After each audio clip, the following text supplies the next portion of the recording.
On a Thursday morning in March of 1974, the Co-op fuel station on Route 9 outside Marysville, Kansas, posted a handwritten sign on the pump that read, "Diesel allotment, 30 gallons per farm operation per week.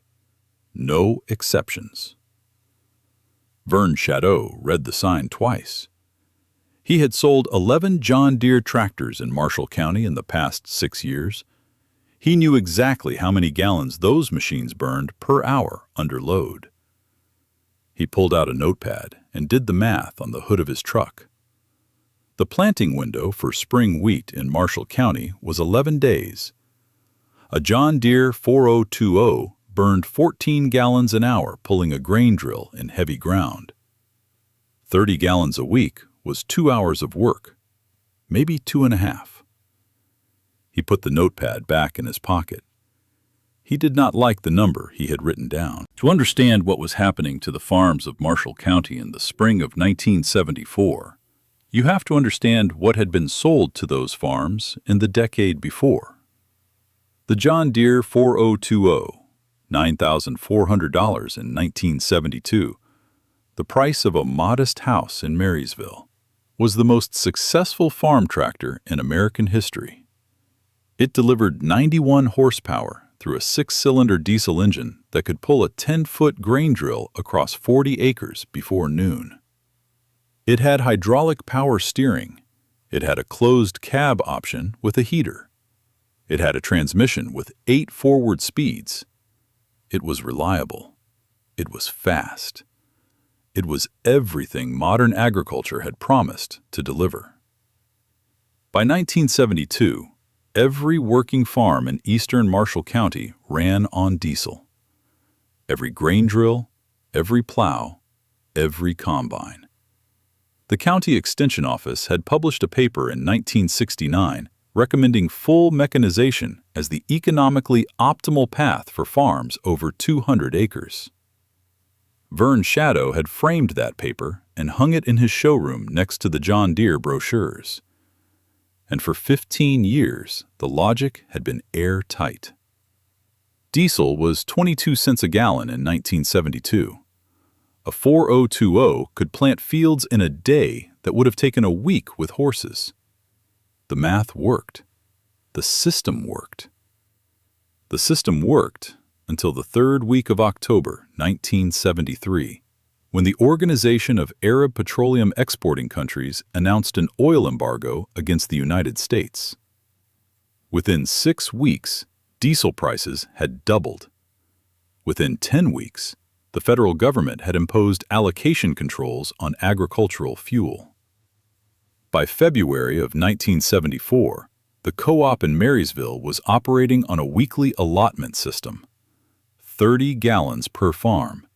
No exceptions. On the first week of the allotment, 4 farmers in eastern Marshall County tried to plant their south fields. They used their 30 gallons by Wednesday afternoon. Their north fields sat untouched. On the second week, 3 of those farmers drove to the co-op the morning the new allotment posted, filled their tanks immediately, and tried to stretch the fuel by running longer days. By Thursday, 2 of them had burned through it. The fields sat. On the 3rd week, the week the planting window began to close, Vern Shadow drove out to the fields of Harold Worth, one of his best customers, and stood next to a 4020 that had 4 gallons of diesel left in its tank and 80 unplanted acres ahead of it. The Marshall County Extension agent, a 38-year-old named Phil Garvey, drove out that same afternoon. He looked at the numbers. He looked at Harold's fields. He told Harold that the rational approach was to prioritize the most productive 20 acres and accept partial planting for the year. "There's nothing else I can suggest," Phil Garvey said. "The fuel isn't there." Harold Worth stood in his field for a long time without saying anything. Everything Harold Worth owned, the 4020, the grain drill, the 2 plows, ran on fuel that was not there. every machine in his barn ran on diesel. Every machine except the one he didn't have. That same morning, 3 miles east on the county road, a team of 6 gray horses came out of a barn at 5:15 and walked to the field in the dark. Let me tell you about Raymond Dahl, because you need to understand the man before you can understand what he did next. Raymond was 69 years old and had farmed 440 acres in Marshall County, Kansas, for 41 years. He had come back from the Pacific in 1946 with a hearing problem in his left ear and a preference for quiet that never left him. He took over the Dahl farm from his father in 1951, paid off the remaining mortgage by 1959, and had not borrowed money from any institution since. Raymond Dahl was not a man who attended the annual implement dealer meetings. He was not a man who read the brochures that came in the mail. He was a man who watched what the weather did to other people's decisions and drew his own conclusions in private. He owned a 1952 Farmall M, a gasoline tractor, not diesel, that he used for lighter field work. He owned a 1963 Case 930 that he ran on diesel for heavy cultivation. But the Case had sat in the barn since November with an injector pump problem that the Marysville dealer quoted at $340 to repair, and Raymond had not yet decided whether to pay it. For the work that mattered most, the planting, Raymond had always used the horses. He had never stopped using the horses. Raymond's father, Otto Dahl, had bought the first Percheron pair in the spring of 1929. He paid $340 for the 2 horses, more than 2 months of farm income, because a man in Riley County had told him the breed was worth the price. "They pull steady," the man said. "They don't quit." Otto bought the pair on a handshake and drove them home in the back of a borrowed truck. That was April of 1929. 6 months later, the stock market collapsed. 2 years after that, the drought came. Otto Dahl never regretted the horses. Through the Dust Bowl years, 1934, 1936, the worst of them, the horses ate hay and oats that Otto grew on the farm. They did not require cash. They did not require a supply chain. When the price of wheat fell to 38 cents a bushel and gasoline cost more than the grain it helped produce, the horses kept working. Otto told Raymond once, "A horse eats what the farm makes. A tractor eats what the bank sells you." He said it once and did not repeat it. Let me tell you about the 6 Percherons, because they are the real heart of this story. The Dahl horses were all gray, the classic color of the breed, a gray that darkened toward black in winter and lightened in summer. They stood between 16.2 and 17 hands at the shoulder. They weighed between 1,800 and 2,100 pounds each. They had been bred on the Dahl farm for 3 generations, all descended from Otto's original pair. The Percheron breed had come to America from the Le Perche region of France in the 1840s, the same decade the Irish famine drove 1 million people across the Atlantic. They were bred as war horses first, farm horses second. By the late 1800s, they were the most popular draft breed in the United States, valued for a combination of size and temperament that no other breed quite matched. Big enough to do the work, calm enough to be worked. By the 1960s, most of them were gone from American farms. When diesel tractors became standard in the 1950s, farmers across the Midwest sold their draft horses to slaughterhouses or to the riding market, or to anyone who would take them. The economics were clear. A tractor could do in one day what a horse team needed 3 to accomplish. By 1964, the number of working draft horses on American farms had fallen to fewer than 3 million, down from 14 million in 1944. Every working farm in eastern Marshall County had sold its last horse by 1962. Every farm, except the Dahl place. Raymond had kept the horses because his father had kept the horses, and because Raymond had watched them work for 30 years and understood what they could do. But he had also kept them because of something practical, something he had never said out loud to anyone, but that he thought about each time a diesel price went up or a parts shipment got delayed. The horses ate oats. The farm grew oats. The horses ate hay. The farm grew hay. The horses drank from the stock pond. Nothing the horses needed came from outside the property line. The grain drill they pulled was a John Deere Van Brunt Model FB, manufactured in 1937, the same year Amelia Earhart disappeared over the Pacific and the Golden Gate Bridge opened in San Francisco. It was a 10-row drill, 10 feet wide, built for horse-drawn operation. Steel wheels, individual seed discs for each row, a cast-iron seed box that held 200 pounds of wheat seed. It weighed 1,100 pounds, empty. Raymond had found it behind his uncle's barn in 1962, half buried in silt from a flash flood. He spent one winter cleaning it, replacing 2 of the disc blades, repainting the seed box with barn paint that didn't quite match. By spring of 1963, it was working again. He had used it every planting season since. He ran it alongside the case when both were needed. But when the case was down, or the weather window was short, or the ground was soft enough that steel wheels gave a better bite, he brought out the Van Brunt and hitched the 6 grays. He knew every adjustment on that drill by feel. He knew how deep the discs would run in each type of ground on the farm.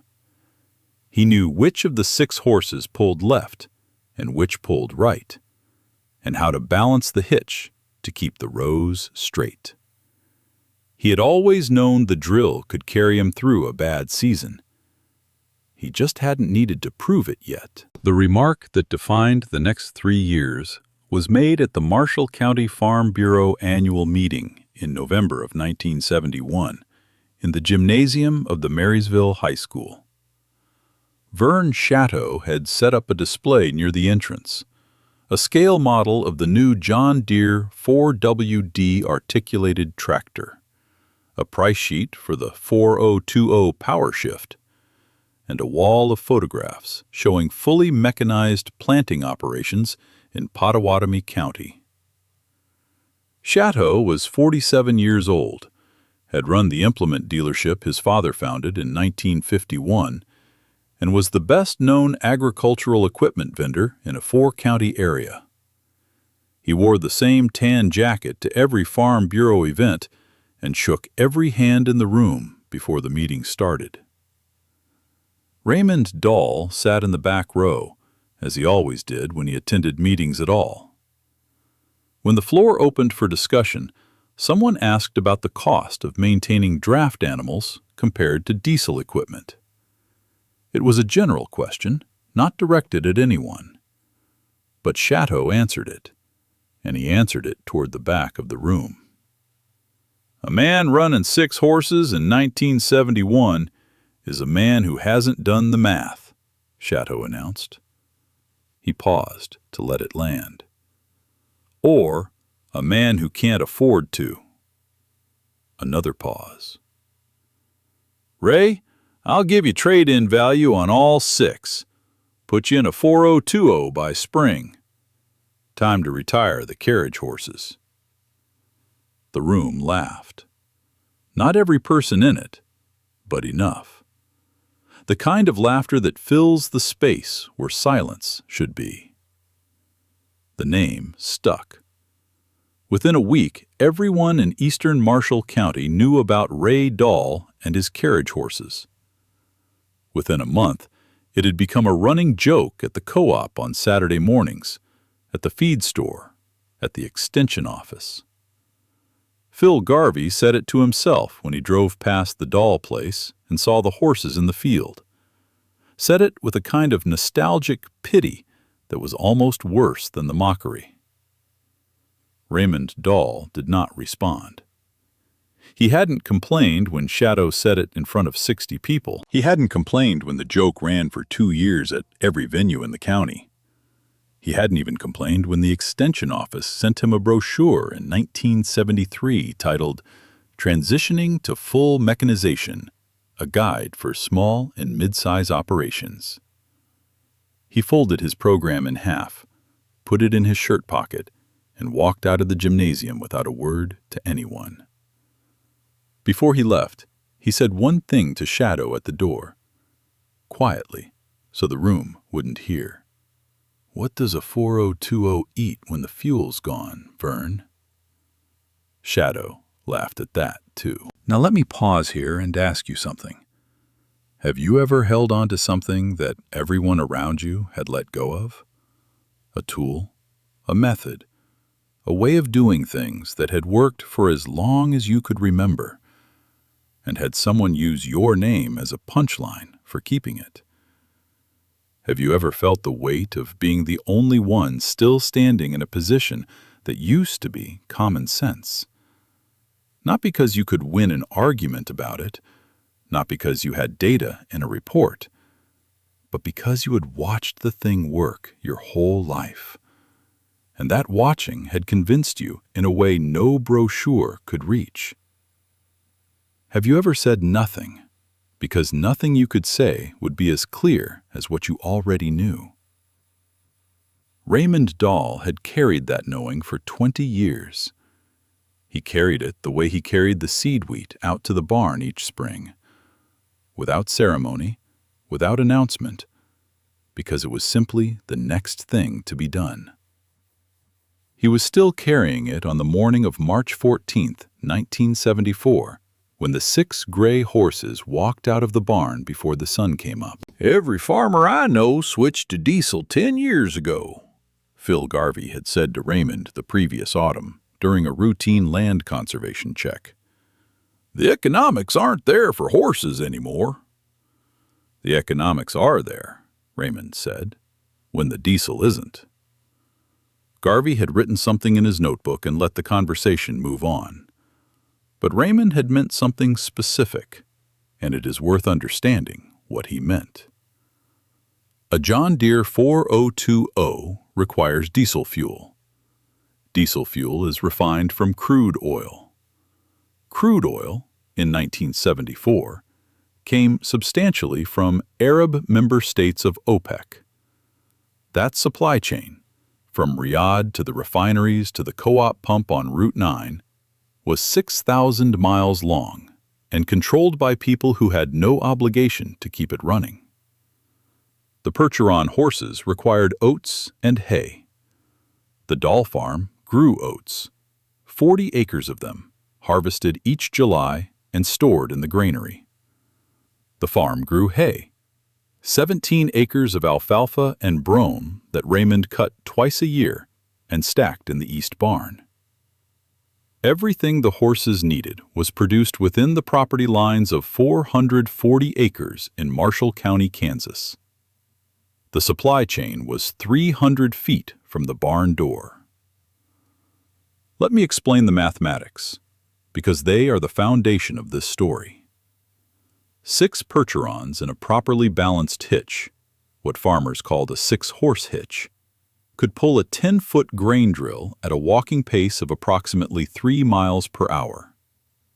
That translated to 18 to 22 acres planted per 10-hour working day, depending on ground conditions. At that rate, 440 acres required between 20 and 25 working days. That was slower than a 4020 with a full tank. A 4020 could plant the same ground in 8 days. But a 4020 with 30 gallons of diesel per week could plant 12 acres before it ran dry. Then it sat. Raymond's horses did not run out of fuel. They got tired. Horses get tired. And they needed water and feed and a 90-minute rest at midday. But they recovered overnight. They came out of the barn the next morning and walked back to the field. They had been doing this for 3 generations. They would do it as long as they were fed, and Raymond grew their feed. This is what the 30-gallon allotment made visible. A diesel tractor is an open system.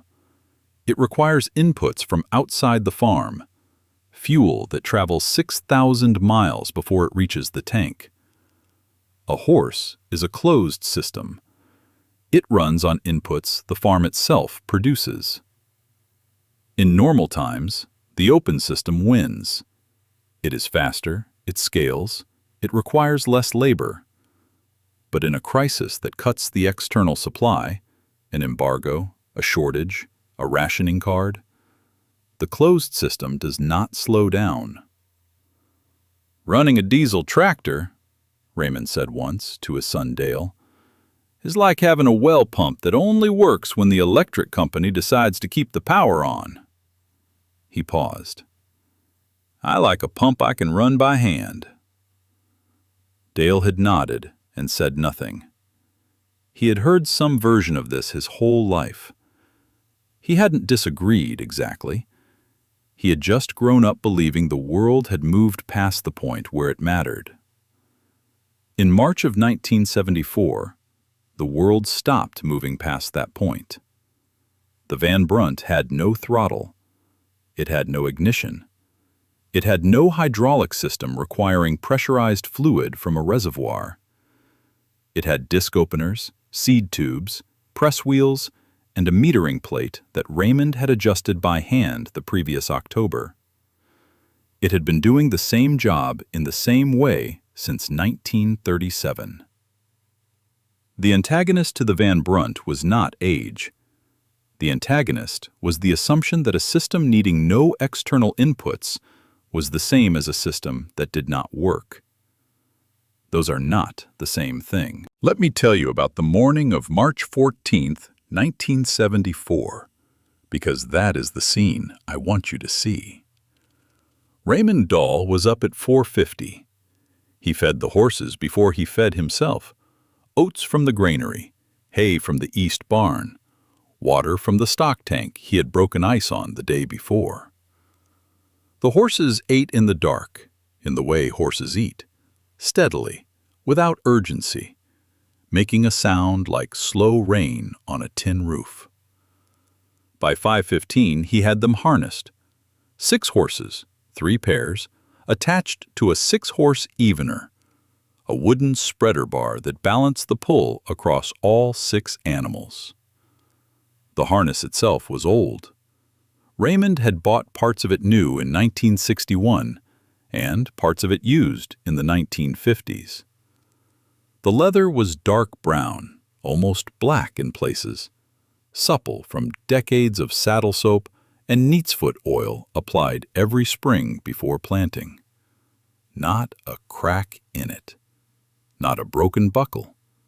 Not a single worn piece that had not already been replaced. Maintained the same way the Van Brunt was maintained, because it was going to be used, and used things needed to be ready. He hitched the drill to the evener in the dark, by feel. The Van Brunt had not moved since October.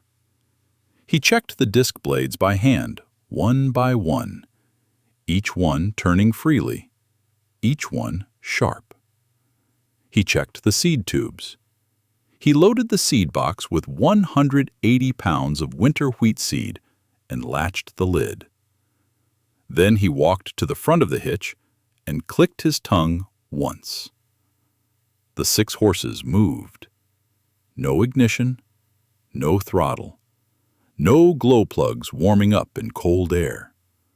Just 6 large animals leaning into their collars in the pre-dawn dark, and the sound of steel wheels beginning to turn on frozen ground, and the Van Brunt drill coming alive after 4 months of sitting still. The sound it made was not mechanical. It was physical. The sound of weight moving, of leather pulling against iron, of hooves finding purchase on cold earth. A sound that had been almost entirely absent from Marshall County for 12 years. Harold Worth heard it before he saw it. Harold's south field ran along the county road, and the Dahl place was 3 miles east, and sound carries differently in cold, flat air. Harold was standing in his own driveway at 7:15. He had been standing there for 20 minutes, looking at the 4020 in his barn with 4 gallons of diesel in its tank and 80 unplanted acres ahead of it, when he heard something he could not immediately identify. A rhythm, not mechanical, not the steady hum of a diesel engine, something older. He drove east on the county road. He pulled over at the Dahl fence line and stopped his truck. The 6 gray horses were in the middle of the south field, pulling the Van Brunt in a straight line toward the far fence. Raymond walked behind the drill, slightly to the right, watching the seed tubes. Steam rose from the horses' backs in the cold morning air. The drill marks were straight and even. The field behind them was planted. Harold sat in his truck for a long time. He thought about the sign at the fuel station. He thought about Phil Garvey telling him to accept partial planting. He thought about the $47,000 machine in his barn that was waiting on 30 gallons that would not arrive for 4 more days. The horses were already at the far fence.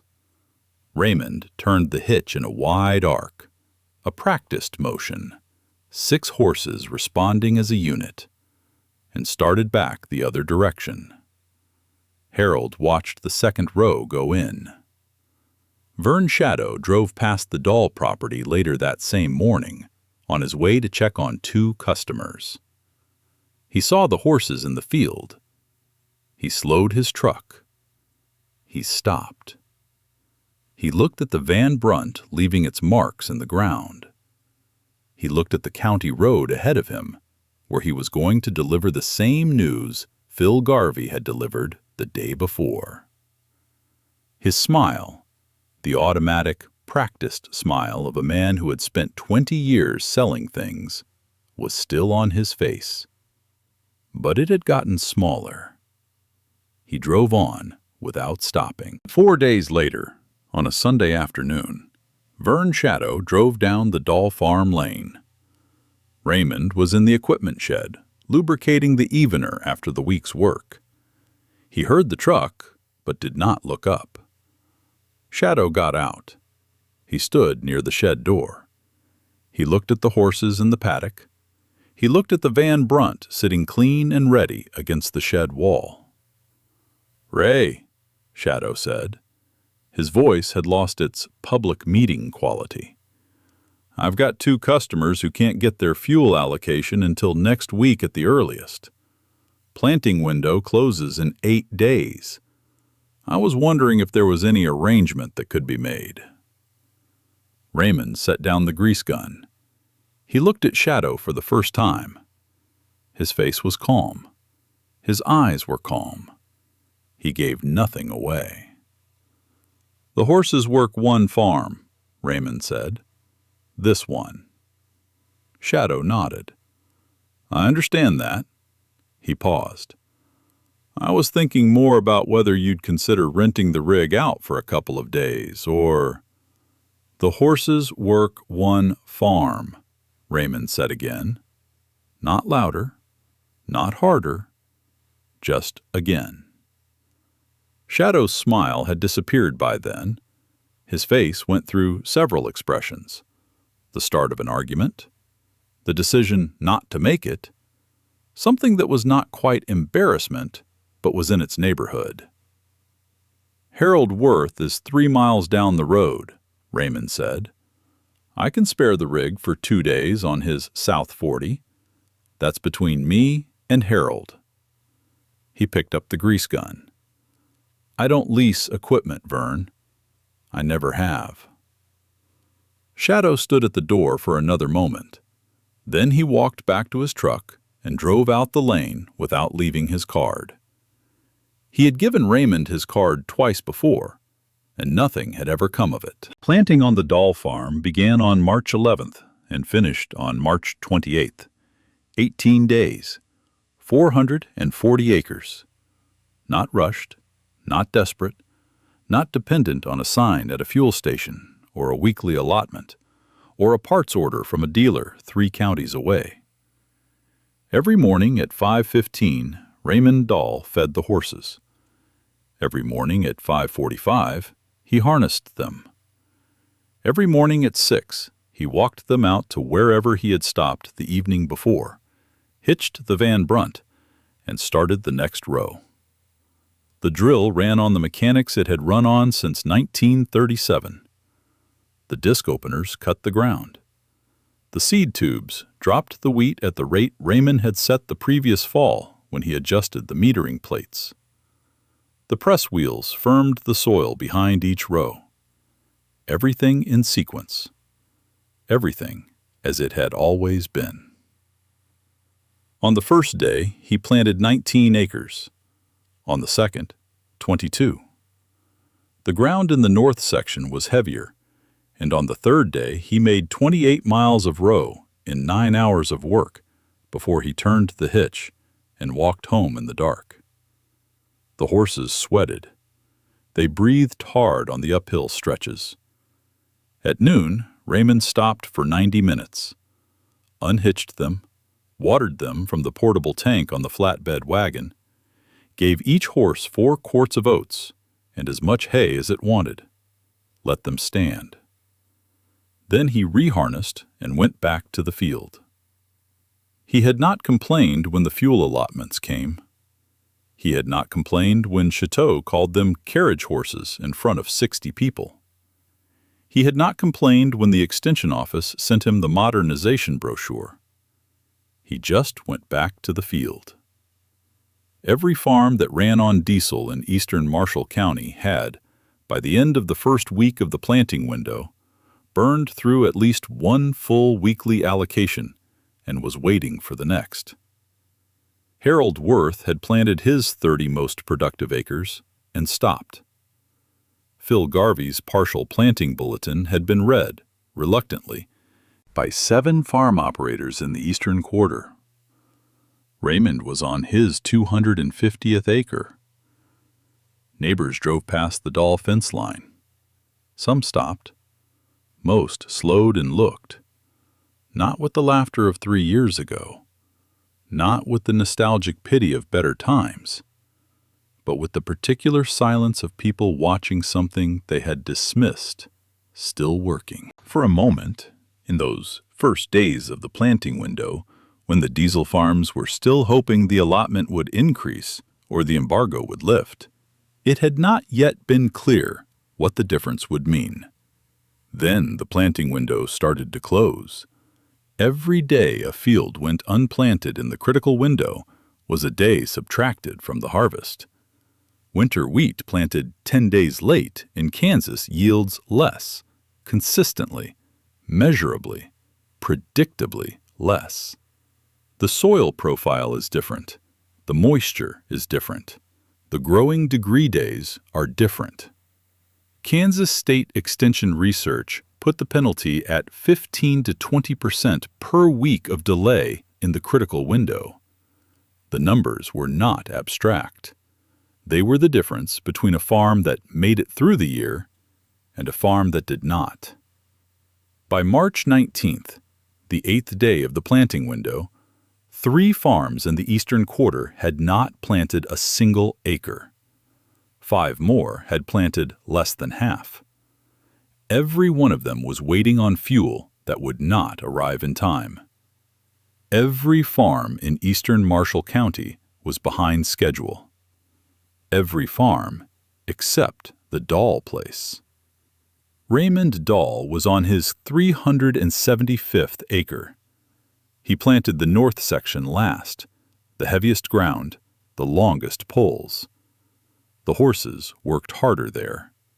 Raymond could hear them breathing differently in the cold morning air, the deep bellows sound of large animals at the far edge of their comfortable range. He did not push them past it. He shortened the working day in the north section to 8 hours and gave them an extra ration at noon. He knew what these horses could do. He had always known. He had watched them do it his whole working life. The knowing was not complicated. It was simply what remains when you have paid attention to the same thing for 40 years. On March 28th, a Friday, Raymond Dahl harnessed the 6 gray horses for the last time that planting season and walked them out to the northeast corner of the north section. 11 acres of ground that sat in a shallow depression near the property line. Heavy ground, the kind that holds cold late into spring. He set the seed rate a 1/4 inch deeper than the south fields. He started the first row. The Van Brunt made its sound, the sound of steel and wood and leather doing what they had been built to do in 1937, the year the Golden Gate Bridge opened, before the war, before everything that had come after. For a moment, as the drill crested a slight rise in the north section, Raymond could see most of his farm from where he stood. The south fields were behind him, planted, sealed, already showing the faint green blush of wheat emergence in the warmer sections. The east field, the west field. Planted. Done. The 11 acres in front of him were the last. He walked behind the drill and did not think about Vern Chateau or Phil Garvey or the sign at the co-op fuel station. He thought about the depth of the discs and whether the hollow in the northeast corner was warm enough to justify going a 1/4 inch shallower. He went a 1/4 inch shallower. 3 hours later, the last row was in. Raymond stopped the horses at the far fence. He unhooked the drill from the evener and stood there for a moment. Not a long moment, not a ceremonial one. He looked back across the north section. He checked his watch. For a moment, nothing seemed to happen. Then he unhooked the lead pair and began walking them back toward the barn. His face was still calm, but there was something in his eyes, a quiet satisfaction that he did not put into words or gestures. The satisfaction of a man who had known something for 40 years and had just been given, by events entirely outside his control, the occasion to stop knowing it privately. He fed the horses before he went inside for lunch. He did not mention to anyone what he had finished that morning. Let me tell you about what happened in the weeks and months that followed, because that's the part most people never hear. The 1974 spring planting season in Marshall County, Kansas, ended with numbers that were unusual enough to be discussed at the county extension office for several years afterward, and unusual enough that Phil Garvey referenced them in a report he filed with the USDA regional office that fall. Let me tell you what those numbers showed, because the numbers are the proof, and the proof is why this story exists. Raymond Dahl planted 440 acres of winter wheat, all of it on time, all of it within the optimal planting window. His per-acre cost for planting that season, the oats and hay the horses consumed, which he had grown himself, was 0 in cash. His diesel consumption for spring planting was 0 gallons. The 5 farms in the eastern quarter that had been fully prevented from planting by the fuel allotment averaged 11 planted acres that spring. 11 acres against 440. The farms that had managed partial planting, 12 to 20 acres each, came in at the September harvest with yields averaging 31 to 38 bushels per acre on the ground they had planted. The ground they had not planted yielded nothing. The Dahl farm came in at 78 bushels per acre across the full 440 acres. It was not the highest yield in Marshall County. Raymond had never been the highest yield farmer in the county. Yield was not the point. The point was that every one of his acres was in the ground, and every one of them produced, and not a single one had sat idle waiting for an allotment that did not arrive on time. Phil Garvey drove out to the Dahl place in October during harvest. He stood at the edge of the north field and watched Raymond's combine move through wheat that stood even and full to the header, he wrote in his notebook. He took measurements of the plant stand in 3 locations. Before he left, he said, "You knew, didn't you?"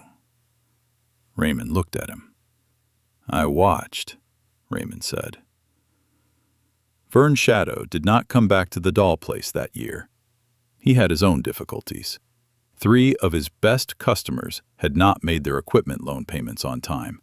Harvest income had not been what anyone projected, and there were conversations at the John Deere regional office that Shadow found uncomfortable. He sold 11 tractors in 1974. He had sold 23 in 1972. Harold Worth came over in November after the harvest was done and sat in Raymond's kitchen for the better part of an afternoon.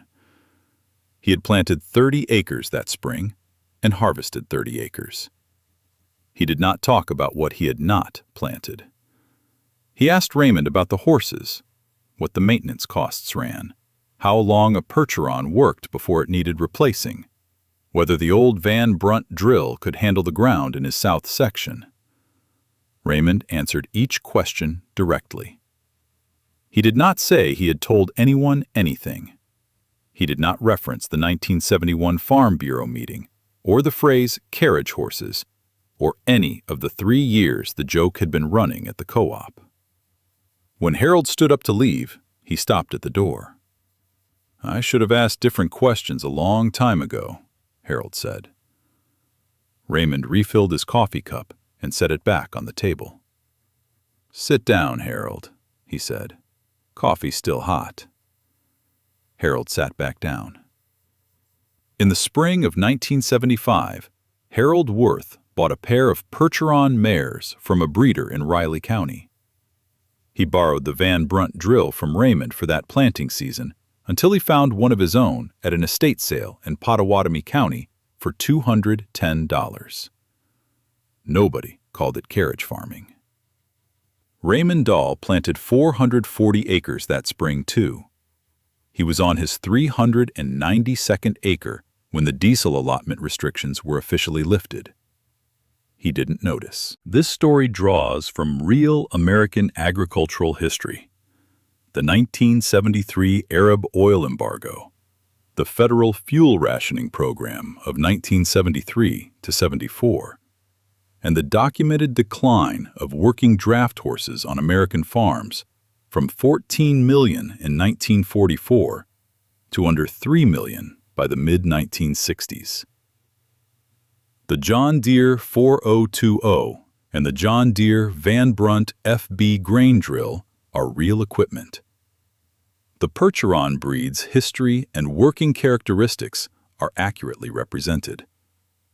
Raymond Dahl, Vern Shadow, Harold Worth, Phil Garvey, and all other characters are fictional and created for storytelling purposes. Did your family keep horses or mules on the farm after everyone else had switched to tractors? Do you remember the last time they were worked? Tell us in the comments.